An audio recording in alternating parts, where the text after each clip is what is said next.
Hi hello welcome to post 360. నేను మీ మురళి రాపల్లి. ముఖ్యంగా తిరుపతి లడ్డీ విషయాన్ని కనుక మనం తీసుకున్నట్లయితే ఒక ముఖ్యమంత్రి హోదాలో ఉన్నటువంటి చంద్రబాబు నాయుడు గారు ఒక్క క్షణం కూడా ఆలోచించకుండా తిరుమల తిరుపతి లడ్డూలో జంతువుల వ్యర్థాలు, జంతువుల కొవ్వులతో లడ్డూలు తయారు చేస్తున్నారంటూ సర్వ హిందువుల్ని ఒకే ఒక మాటతోటి సందిగ్ధంలో పడేశారు. అట్ ద సేమ్ టైం వాళ్ళేదో పాపం చేసినట్టుగా వారు ఫీల్ అయ్యారు. అంతేకాదు తన ప్రత్యర్థి అయినటువంటి జగన్మోహన్ రెడ్డి గారిని కూడా ఒక్కింత సందిగ్ధంలో పెట్టేయటం జరిగింది. కారణం ఏంటంటే అనుచితమైన మాటలు. చిన్నప్పుడు చెప్తూ ఉంటారు, నాలుక రెండంచుల వాడగలిగిన ఖడ్గము, దాన్ని చాలా పద్ధతిగా వాడాలి, మాట్లాడేటప్పుడు చాలా ఆచితూచి మాట్లాడాలని ప్రతి ఒక్కరు చెప్తూ ఉంటారు. మరి 75 సంవత్సరాలు వచ్చి 76 సంవత్సరంలోకి వెళ్తూ ఉన్నటువంటి చంద్రబాబు నాయుడు గారు ఇప్పటి వరకు కొద్దిగా కూడా ఆలోచన లేకుండా ఒక రాష్ట్రానికి ముఖ్యమంత్రిగా ఉండి దగ్గర దగ్గర 76 సంవత్సరాలు వయసు పైబడినటువంటి సీనియర్గా చంద్రబాబు నాయుడు గారు కలియుగ ప్రత్యక్ష దైవం వెంకటేశ్వర స్వామి ఆలయంలో ఉన్నటువంటి లడ్డూ ప్రసాదాలపైన ఇట్లా అనుచిత మాటలు మాట్లాడటం చాలా చాలా దరిద్రం. అంతకన్నా హీనమైనటువంటి పని ఇంకోటి ఉండదు అనుకుంటారు. దీనికి ఒక్కింత తోడు కలుపుతూ పవన్ కళ్యాణ్ గారు, ఈ పవన్ కళ్యాణ్ గారు కూడా ఉన్న పలంగా లెఫ్టిస్ట్ భావజాలాన్ని వదిలేసి రైటిస్ట్గా మారి నేను కూడా సనాతన ధర్మాన్ని మోస్తున్న సనాతనవాదిని అంటూ రంగురంగుల బట్టలు వేసుకొని బయటకు వచ్చి మరి ఈ లడ్డూ వివాదం పైన, ఈ కల్తీ లడ్డూ పైన ఇష్టం వచ్చినట్టు మాట్లాడటం జరిగింది. అయితే ఈ క్రమంలో అతని పైన మాట్లాడిన మాటలు కనుక ఒకసారి మనం విన్నట్లయితే ఎంత దారుణంగా ఉన్నాయో మీకు ఒకసారి అర్థమవుతుంది. దయచేసి వినండి. ఫుడ్ అడల్టరేషన్ ఇది మేము కాదంటున్నా. గత ముఖ్యమంత్రి గారు కూడా నేను చేస్తా ఉన్నాను, జగన్మోహన్ రెడ్డి గారికి కూడా. ఇప్పుడు జగన్మోహన్ రెడ్డి గారికి ఎందుకు చేస్తున్నాడు అన్నది ఎవరికి అర్థం కాదు. ఫుడ్ అడల్ట్రేషనే అని ఈయన సర్టిఫికేట్ ఇస్తున్నాడు. ఈయన ఎవడు సర్టిఫికేట్ ఇవ్వడానికి? ఈయన ఏమైనా ఫుడ్ సేఫ్టీ ఇంజనీరా, లేదంటే ఇంకొకడా? నోటికి వచ్చినట్టు వాగటం అనేది దీన్ని కదా అనేది, అవునా కదా? ఒకసారి వినండి. జరిగితే మీరు ఊరుకుంటారా? ఒక మసీదుకి జరిగితే ఊరుకుంటారా? ఆ మహా అపరాధానికి నేను కూడా నాకు నేను ప్రాయశ్చిత్త దీక్ష మొదలు పెట్టాను ఈరోజు.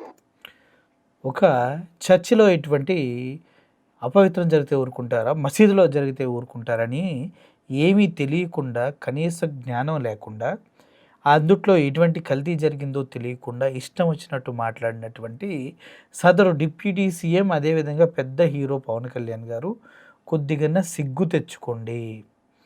వాస్తవాలు తెలియకుండా పూసుకొని రాసుకొని మాట్లాడకూడదు. ఫుడ్ అడల్ట్రేషన్ జరిగిందని నీకు ఎవడ చెప్పాడు? సర్టిఫికేట్ ఏమైనా ఉందా నీ దగ్గర? ఏమీ లేకుండా ఇష్టం వచ్చినట్టు మాట్లాడావు కదా. జగన్మోహన్ రెడ్డి గారిని కూడా మాట్లాడుతూ అదేవిధంగా కుల మతాలని రెచ్చగొట్టే విధంగా మసీదులో జరిగితే ఊరుకుంటారా? చర్చిలో జరిగితే ఊరుకుంటారా? మా హిందువులు చేతకాని వాళ్ళవా అంటూ రెచ్చగొట్టే వ్యాఖ్యలు చేసినటువంటి ఇటువంటి రాజకీయ నాయకుల్ని ఏ చెప్పుతో కొట్టాలో ఎవరికి అర్థం కాదు. అక్కడితో ఆగలేదు ఆయన పరిహార దీక్ష ఏదో చేస్తాడంట. ఒకసారి ఆ పరిహార దీక్ష ఇప్పుడు దేనికోసం చేశాడో చెప్పవలసిన అవసరం ఎంతైనా ఉంది. స్వామివారికి నేను క్షమాపణ కోరుకుంటే దీక్ష తీసుకుంటున్నాను. నిజంగా క్షమాపణలు ఎప్పుడు కోరుకోవాలి? ఇప్పుడు కోరుకోవాలి.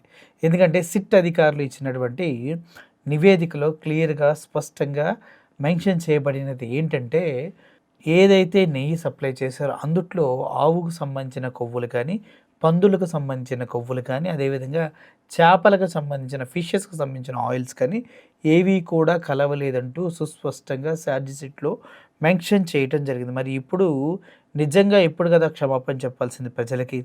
నువ్వు చేసింది తప్పు, మాట్లాడింది తప్పు, అన్నీ అవాస్తవాల్ని ప్రజల్లోకి తీసుకెళ్ళి ప్యానిక్ సిచ్యువేషన్ క్రియేట్ చేసిన ఒక మిడిమిడి జ్ఞానం కలిగినటువంటి మనిషివి నువ్వు అని ఒప్పుకుంటూ ఇప్పుడు కదా నువ్వు ప్రజలకు క్షమాపణ చెప్పాలి.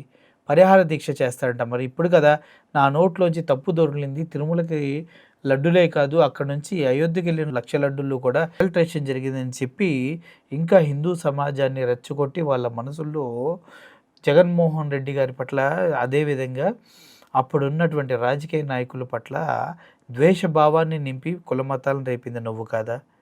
సిగ్గుండాలా అటువంటి మాటలు మాట్లాడేటప్పుడు? అది Some kind of desecration Continuously, it's happening for the last few years.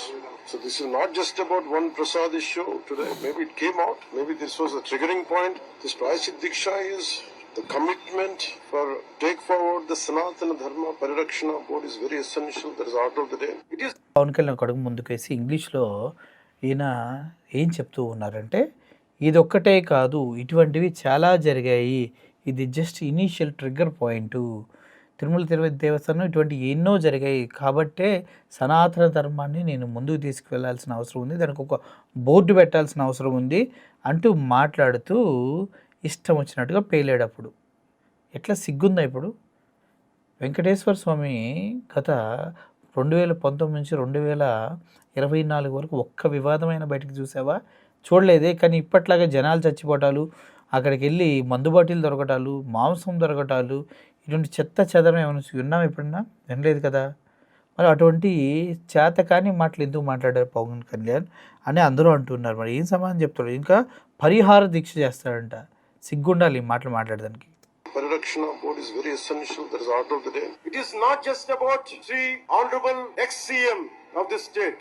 Never till to date, I never pointed. He is the one, he is the perpetrator. I never said this. This is, I am on record. Even right now, I'm saying, I'm not blaming him.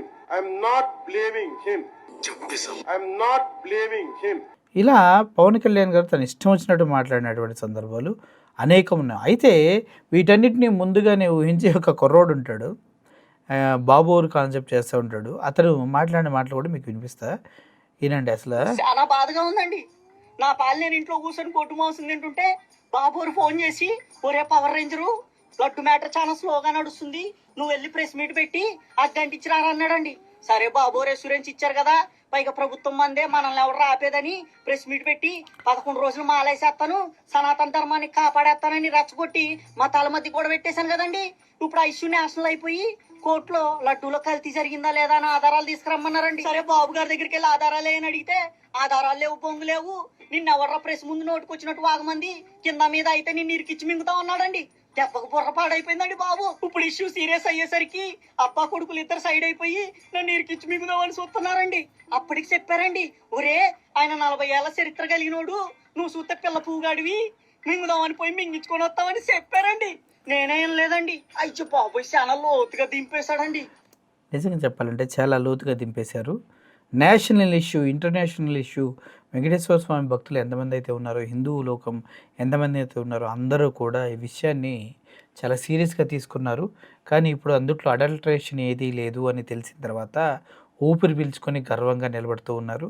సిగ్గు శరం ఉంటే ప్రజలకి బేషరతుగా media ముందుకొచ్చి క్షమాపణ చెప్పగలిగే పెద్ద మనసు ఎవరైతే ఈ ప్రోపగాండాన్ని ప్రజల్లోకి తీసుకెళ్లారో అటువంటి పెద్ద మనుషులు మొత్తానికి రిక్వెస్ట్ చేస్తున్నాం. ఒకవేళ కాకపోతే ప్రజలు వదిలిపెట్టినా దేవుడు వదిలిపెట్టాడుగా, అన్ని లెక్కలు తెలుస్తారు కదా, అదనమాట. ఇష్టం వచ్చినట్టు వాగకూడదు. తొందరపడి ముందే కూస్తే అది కోడైనా కోయిలైనా కోసుకొని కూర వండుకొని తినేస్తారు. మీరు చాలా తొందరపడి కూయటమే కాదు, జగన్మోహన్ రెడ్డి పైన నిందలు వేయడానికి చూశారు. తిరిగి తిరిగి బూమరాలలాగా మీ మొహాలు పగలగొట్టే విధంగానే తీర్పులన్నీ వస్తున్నాయి. దీన్ని బట్టి అర్థం చేసుకోండి. వాస్తవాలు తెలియకుండా వాగిన ప్రతి ఒక్కడు అన్నీ మూసుకొని వాపును చూసి బలుపు అనుకుంటున్నారు. ఏదో రోజు కంపల్సరీగా దేవుడితో సహా ప్రజలు మీకు సరైన తీర్పునిస్తారు అనేది మాత్రం వాస్తవం. Thank you for watching this video. Murali signing off. Thank you so much.